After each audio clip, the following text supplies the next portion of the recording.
Maksud saya Kejagung, ini mohon maaf Pak Kejagung ya, Anda melakukan perhitungan kerugian timah. Saya nggak main timah nih, sorry. Dari zaman Belanda punya kerugian ekologi dihitung.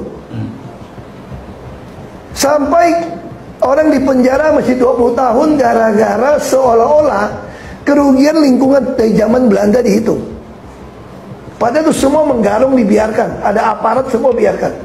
Pertanyaan gua, kenapa nggak dicek pengadaan Pertamina dari zaman Pertamina berdiri?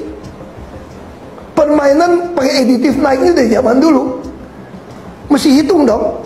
Nah saya tambahin, kalau mau lebih seru, bukan cuma 1000 triliun, 100 juta triliun. Kalau mau hitung, ini zamannya Pertamina berdiri dulu, nyolongnya kayak apa?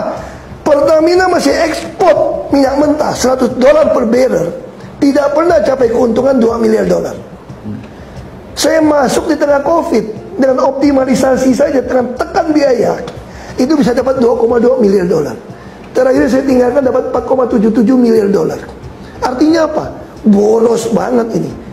Bahkan target saya kalau mereka melakukan efisiensi 46% di 2024, waktu saya tinggalkan, harusnya Pertamina dari pengadaannya bisa untung $45 miliar.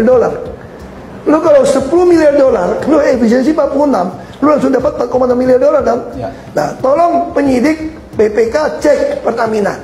Ramai-ramai cek laporan Pertamina, keuntungan 2024 itu berapa? Dan dicek procurement pengadaannya selama 2024 itu berapa miliar dolar. Karena di dalam RKAP dan RUPS yang sudah tanda tangan oleh menteri semua, itu harus hemat 46%. Gitu loh cari penyidik. Iya kan? Oke, Anda se-emosional ini? Karena saya nggak bisa apa-apa. Saya di luar kekuasaan. Anda tidak bisa apa-apa atau Anda kewalahan juga ngurus yang di dalam pada saat Anda menjabat? Oh enggak. Saya nggak pernah kewalahan, saya tekan. Cuma masalahnya, saya nggak pernah dikasih dirut.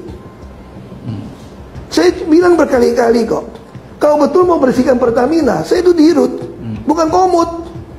Lalu ada oknum DPR akan panggil komut, datang. Kan berita toh, saya tantang balik, DPR panggil saya datang, saya masih datang. Asal sidang terbuka. Sampai hari ini gak ada yang berani panggil gua DPR. Kenapa? Takut ya lu orang, gua bilang ya. Takut lu orang semua. Takut gua ngomong toh. Nggak ada berani panggil gua. Oke. Semua cerita Pak Ahok ini menunjukkan betapa basahnya Pertamina.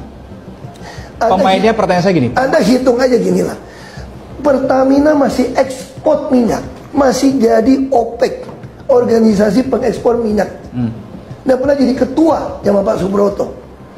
Untungnya tidak pernah mencapai yang saya untung di tengah Covid. Oke. Artinya apa? Kita impor minyak loh. Ya. Masih impor aja udah bisa untung $2,2 miliar. Berarti dari optimalisasi biaya berhasil kan? Ya. Artinya apa? Dulu boros banget bos.